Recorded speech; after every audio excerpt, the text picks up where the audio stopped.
Welcome to the CiaoTool's Robinhood Add Liquidity tutorial.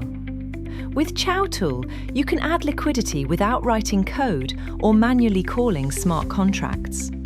Simply select a token pair and enter an amount. The system will automatically calculate the required asset ratio and assist with approvals and transaction submission. First, connect your wallet. Click Connect Wallet and connect a wallet that supports Robinhood Chain. Then go to the Add Liquidity page. Next, enter the wallet private key. This wallet will be used to pay tool fees and execute the liquidity transaction.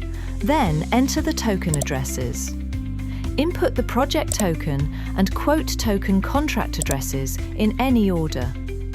The system will automatically identify the tokens and match the existing liquidity pool.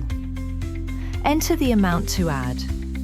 Input the amount of one token and the system will automatically calculate the required amount of the other token based on the current pool ratio.